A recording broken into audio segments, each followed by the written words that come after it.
कुछ समय पहले की बात है। एक गांव था जिसके बाहर की तरफ एक पुरानी हवेली थी। वो हवेली थी तो बहुत आलीशान, पर कोई उसके आसपास भी नहीं भटकता था, क्योंकि लोगों को लगता था कि वहां कोई कोकोमोरा नाम का राक्षस रहता है जो लोगों को मार कर किसी शैतान को बलि चढ़ा देता है ताकि वो शैतान जिंदा हो सके। मैंने लल्लन को मना किया था उधर ना जाना, पर वह नहीं माना। 2 दिन हो गए वापस नहीं आया। अब उसकी लाश भी नहीं मिलेगी। जब पता है कि उधर कोकोमोरा का राज है तो उधर गया ही क्यों? वो पक्का कोकोमोरा का शिकार बन गया होगा। गांव से बहुत से लोग गायब हो चुके थे और अब गांव वाले इतना डरने लगे थे कि आपातकालीन स्थिति में भी उधर से नहीं गुजरते थे। उधर दूसरी तरफ शहर में। हेलो, हाँ, मैंने फाइनल कर दिया है। वो हवेली अब हमारी है। ये तो बहुत अच्छी खबर सुना दी तुमने। बाकियों को बताया या नहीं? नहीं, बाकियों को शाम को बताऊंगा। शाम में मूवी देखने चल रहे हैं ना सब, तभी बता दूंगा। ठीक है।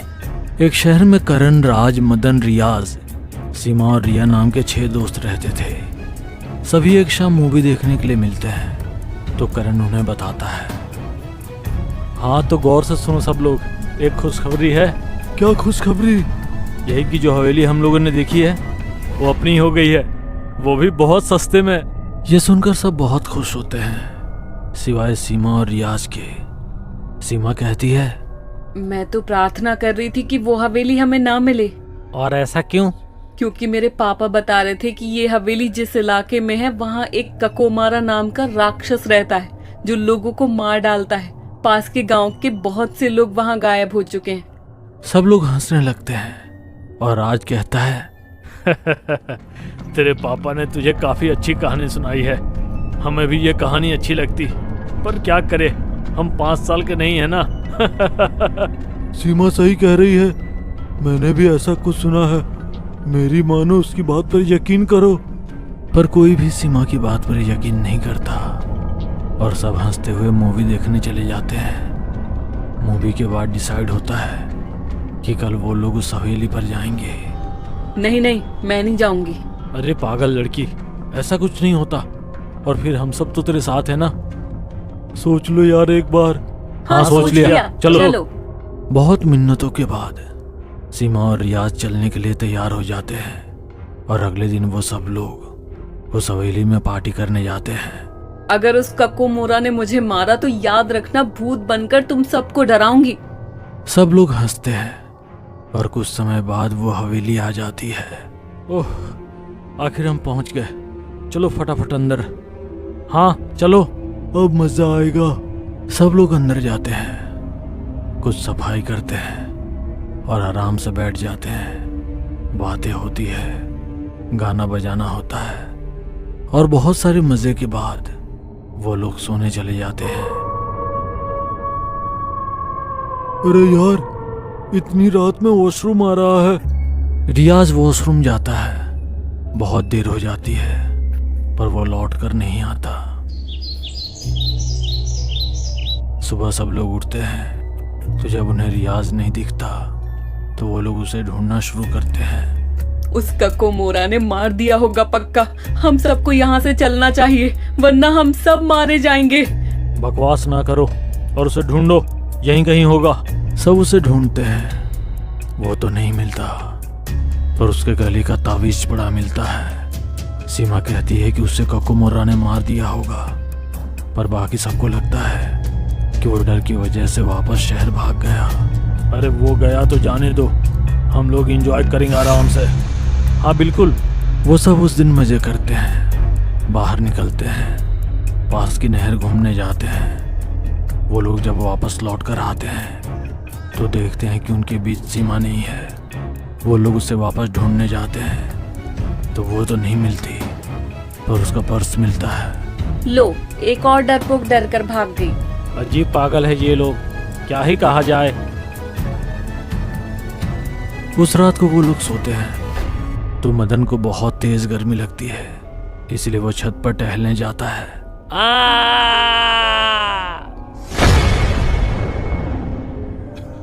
अरे अब मदन कहाँ है? हाँ सुबह से तो दिखा ही नहीं, कहीं वो भी तो नहीं भाग गया। वो लोग उसे ढूंढते हैं और जब अंत में उन्हें छत पर उसकी चप्पल मिलती है तो सबको समझ आता है कि उसे भी कोकोमोरा ने मार दिया है। रियाज और सीमा सही कह रहे थे, कोकोमोरा सचमुच है। हम लोग भी उसका शिकार बने। उससे पहले चलो चलते हैं यहाँ से। हाँ, राज सही कह रहा है। चलो मैं कार निकालता हूँ। वो सब वहां से कार में बैठकर चल देते हैं, पर रास्ते में अचानक कार खराब हो जाती है, पर किसी की उतरकर चेक करने की हिम्मत नहीं पड़ती। मैं तो नहीं उतरूंगा, मुझे डर लग रहा है, पर कार चेक तो करनी पड़ेगी। चलो मैं साथ में उतरता हूँ। दोनों साथ उतरते हैं और करण चेक करता है तो पता चलता है कि कार में पानी डालना है। दोनों कार के लिए पानी ढूंढने निकल जाते हैं और यह कार में बैठी रहती है। मैं और करण पानी लेने जा रहे हैं, तुम कार में ही बैठी रहना। ओके। दोनों जाते हैं पर सिर्फ करण ही वापस आता है और वो भी रोता हुआ। रिया राज पता नहीं कहाँ चला गया। मैं एक हैंडपंप से पानी भर रहा था और वो ना जाने कहाँ चला गया। कहीं उसे भी कोकोमोरा ने मार तो नहीं दिया? शायद। दोनों कार में बैठकर थोड़ी देर रोते हैं और फिर घर वापस आ जाते हैं। अगले दिन न्यूज़पेपर में ये पूरी घटना छपती है। हाँ हेलो वकील साहब, बताइए। और क्योंकि बाकी सब मर गए हैं तो वो हवेली और सारे बिजनेस आपके हुए, ठीक है? ठीक नहीं, परफेक्ट है। उधर यह सारी चीजें याद करना शुरू करती है। उसे समझ आता है कि सारे लोगों के कत्ल किसी कोकोमोरा ने नहीं बल्कि करण ने किए हैं, वो भी हवेली अपने नाम करने के लिए। ओह माय गॉड, इसका मतलब ये सब करण ने किया था हवेली अपने नाम करने के लिए, और मैं इसीलिए जिंदा हूँ क्योंकि मैं इस हवेली या किसी बिजनेस में हिस्सेदार नहीं थी। मुझे करण को पुलिस को पकड़वाना होगा। वो वापस उस हवेली के पास जाती है ताकि करण के खिलाफ सबूत इकट्ठा कर सके।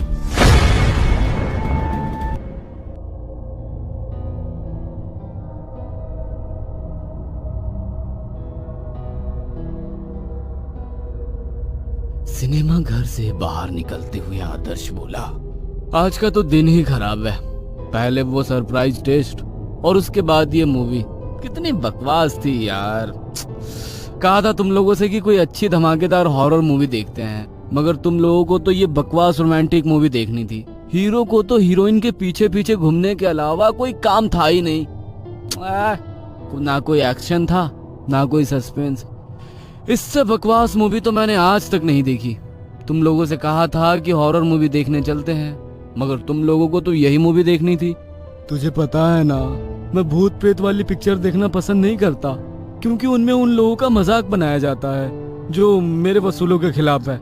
मैंने तो पहले ही कहा था कि तुम लोग चले जाओ, मगर तुमने तो जिद की थी कि साथ में ही चलेंगे। अरे यार, ये भूत प्रेत कुछ नहीं होता, ये सब बकवास है। मैं विश्वास नहीं करता इन सब चीजों में। 21वीं सदी में रहते हुए तुम इतनी पुरानी बातें करते हो। तू मान या ना मान यार, यदि भगवान होते हैं तो शैतान भी होते हैं। एक और जहाँ अच्छी आत्मा होती है वहीं बुरी आत्मा भी होती है।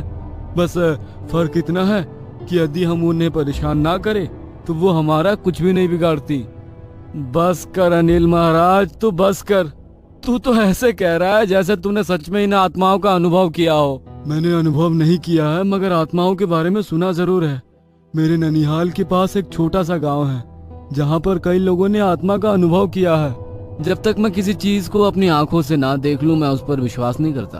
तू विश्वास करे या ना करे, मैं विश्वास करता हूँ, और इसके आगे मैं इस बारे में कोई बात नहीं करूंगा। बात को अधूरी छोड़कर मत जा, बात पूरी कर। यार तुम दोनों कहीं भी शुरू हो जाते हो।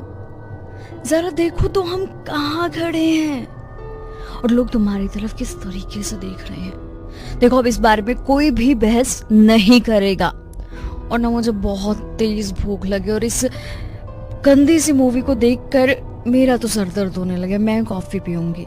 चल यार, अब तो गुस्सा मत हो। आज की कॉफी मैं पिलाता हूँ तुम दोनों को। मैं फ्रेंच फ्राइज भी लूंगी। तुम दोनों जाओ, मुझे कुछ काम है, मैं हॉस्टल में मिलता हूँ। अब अचानक तुम्हें क्या हो गया यार? कॉफी पीकर चले जाना। मगर अनिल नहीं माना और वहां से चला गया। अनिल के जाने के बाद स्वरा और आदर्श दोनों कैफे में बैठे थे। ये अनिल बैठे बैठे कुछ भी बोलता रहता है। तुम्हें क्या लगता है इसकी बातों में कितनी सच्चाई होगी? किस बात के बारे में पूछ रहे हो तुम? तो वे कितने भुलक्कड़ है। हाँ, अरे अभी जो अनिल ने बोला उसके बारे में बोल रहा हूँ। फिर वही बात। देखो, मगर मैं तो कहूंगी कि मुझे भगवान पर विश्वास है, और अच्छी शक्तियां होती हैं तो बुरी शक्तियां भी होती होंगी। लेकिन देखना, मैं ये साबित कर दूंगा कि ये सब बकवास है।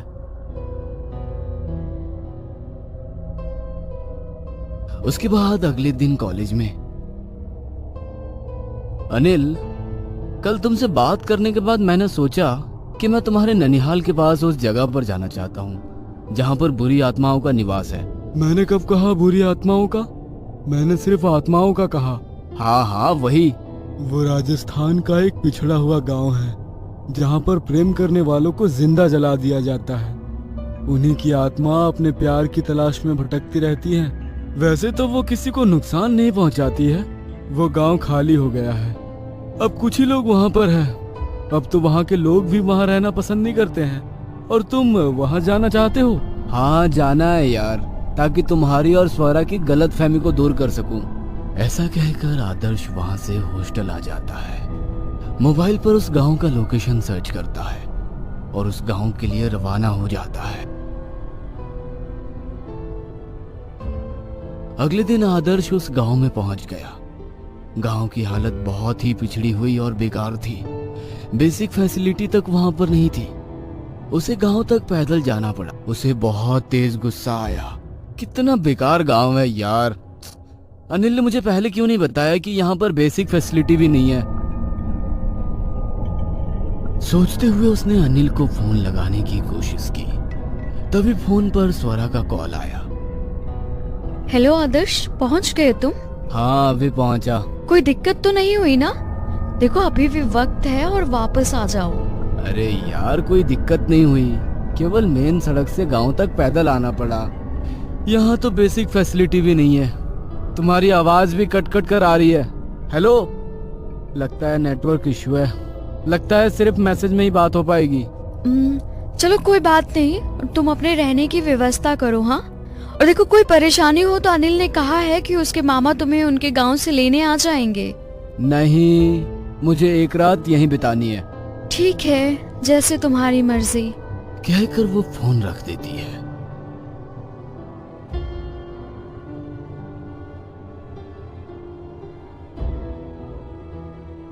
स्वरा से बात करने के बाद आदर्श गांव के अंदर पहुंच जाता है। सब लोग उसे आश्चर्य से देखने लगते हैं, क्योंकि कई दिनों के बाद उस गांव में कोई आया था।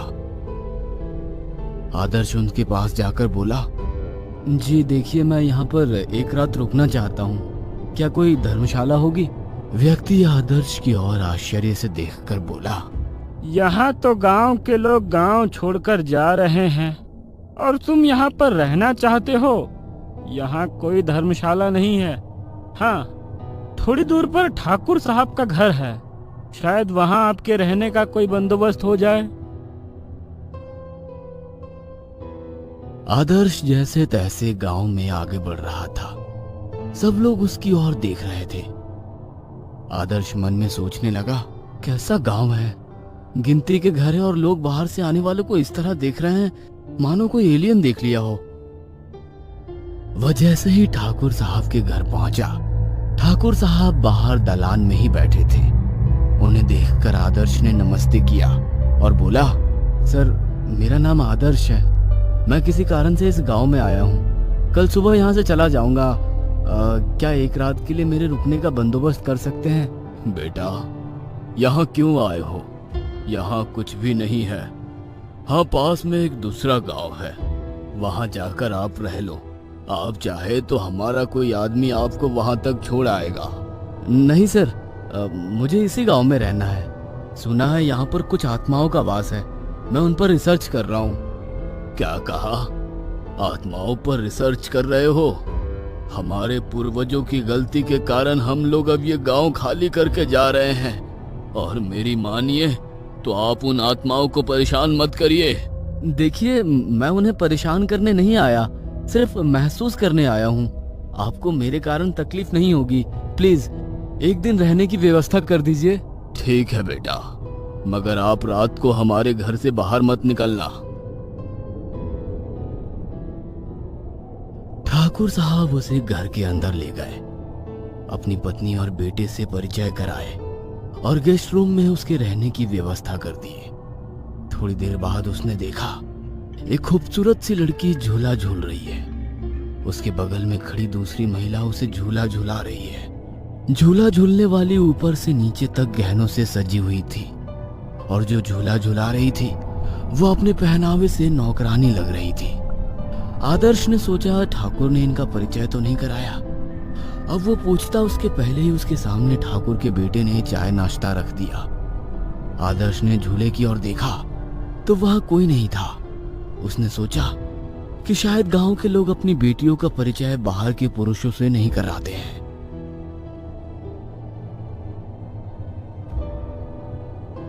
आदर्श चाय नाश्ता कर गांव में घूमने गया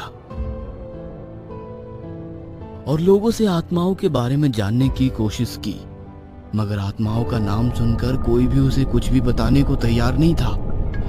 वो अपने आसपास आत्माओं को महसूस करने की कोशिश कर रहा था, मगर उसे कुछ भी ऐसा महसूस नहीं हुआ।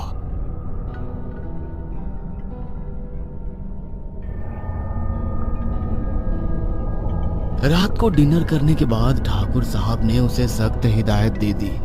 देखिए, अब आप अपने कमरे से बाहर नहीं निकलेंगे, वरना यदि कोई ऊंच नीच हो जाती है तो गांव में हमारी बदनामी होगी। आदर्श गुस्से में अपने कमरे में चला गया। जिस चीज को महसूस करने यहाँ आया था, जब उसे ही महसूस नहीं करना है तो यहाँ आने का क्या मतलब है। देर रात करीब 10 बजे उसे प्यास लगी तो देखा कमरे में पानी नहीं था। वह पानी लेने के लिए अपने कमरे से बाहर निकला तो देखा दलान में वह लड़की झूला झूल रही थी और नौकरानी उसे झूला झूला रही थी। यह देख आदर्श आश्चर्य से घड़ी देखने लगा। रात को 10 बजे झूला झूलने का कौन सा समय होता है? हाँ? आदर्श उन दोनों को बिना कुछ बोले किचन में जाकर पानी पीकर आ गया, मगर जब वो वापस आया तो वो दोनों दरवाजे से बाहर जा रही थी। आदर्श ने सोचा जरूर कोई लड़के का लफड़ा होगा, तभी ये लड़कियां आधी रात को घर से बाहर जा रही हैं। वो उनका पीछा करने लगा तो दोनों खेतों के बीच जाकर एक पेड़ से उल्टी लटक गई। आदर्श उन दोनों को ढूंढता हुआ वहां पहुंचा तो उन दोनों को देखकर बहुत ही ज्यादा डर गया। दोनों उसे देखकर जोरों से हंसने लगी और उस लड़की ने अपना एक दुपट्टा आदर्श के ऊपर डाल दिया। आदर्श वो दुपट्टा हटाने लगा पर दुपट्टा हट ही नहीं रहा था। आदर्श अपनी जी जान लगाकर दुपट्टा हटाने लगा और आखिरकार उसने दुपट्टा हटाकर फेंक दिया और अपनी जान मुट्ठी में लिए दौड़ते हुए हवेली वापस आ गया। अगले दिन डर के मारे उसे बुखार आ गया था। ठाकुर साहब ने उसकी हालत देखी तो पूछा, रात को तो आप अच्छे थे, अब क्या हो गया? आदर्श हकलाते हुए बोला, आपकी बेटी और नौकरानी दोनों अब पेड़ पर लटके थे। कौन लड़की, कौन नौकरानी? हमारे घर में हम 3 सदस्य हैं, मैं, मेरी पत्नी और मेरा बेटा। आप किसकी बात कर रहे हैं? कहीं आपने? हाँ, बहुत अनर्थ हो गया बेटा, अब जितनी जल्दी हो सके यहाँ से चले जाओ। क्या हुआ है, आप मुझे बताइए। आपने जिसे देखा है वो हमारे दादाजी की पहली पत्नी और उनकी नौकरानी थी। नौकरानी दादाजी की पहली पत्नी के साथ उनके मायके से आई थी। हमारी दादी अपने पति के बजाय अपनी नौकरानी से प्यार करती थी। उनका ये रंग ढंग देखकर दादाजी ने उस नौकरानी को खेतों के बीचों बीच जिंदा जला दिया था। जब ये खबर दादाजी की पत्नी को पता चली तो उन्होंने महल के ऊपरी मंजिल पर जाकर आत्महत्या कर ली। अब कभी कभी उन दोनों की आत्मा यहाँ घर पर और कभी खेतों पर महसूस होती है। कहीं उन्होंने आपको अपना लाल दुपट्टा तो नहीं दिया? हाँ, दिया था। अब आपको कोई नहीं बचा सकता। आपने उनके निजी पलों में छेड़छाड़ की थी। आपको उनके पीछे पीछे खेत पर नहीं जाना था। हम अभी हमारे आदमी से कहकर आपको शहर छुड़वा देते हैं। आगे राम जी भला करे। आदर्श घबरा कर स्वरा को फोन लगाता है और सारी बातें उसे बता देता है। जितनी जल्दी हो सके वहाँ से निकलो और पलट कर मत देखना। कहते हैं कि पलट कर देखने से मौत निश्चित है। मैं अभी यहाँ से निकल रहा हूँ, बाहर गाड़ी खड़ी है मुझे शहर छोड़ने के लिए। तुम अपना फोन चालू रखना, मुझे बहुत घबराहट हो रही है। हाँ हाँ, बस अभी जल्दी से निकलो वहाँ से। आदर्श गाड़ी में बैठ जाता है। गाड़ी चलने लगती है। गांव से बाहर जाने का रास्ता उसी खेत के बीच से था। जैसे ही गाड़ी वहां से गुजरती है, गाड़ी चलाने वाले शख्स में अजीब तरीके का बदलाव होता है। आदर्श आईने में देखता है तो गाड़ी चलाने वाले को देखकर वो हैरान हो जाता है। स्वरा, ये गाड़ी वाला वही दुपट्टा ओढ़े हुए है। मुझे लगता है ये वही आत्मा है। मुझे बचा लो, मैं मर जाऊंगा। देखो, कुछ नहीं होगा। तुम बस भगवान का नाम लो और वहाँ से जल्दी भागो। मुझे अनिल की बात मान लेनी चाहिए थी, यह नहीं आना था। मैं भाग नहीं पा रहा हूँ। गाड़ी का दरवाजा नहीं खुल रहा है। हेलो, आदर्श, तुम्हें मेरी आवाज आ रही है? हेलो, कुछ तो बोलो। हेलो।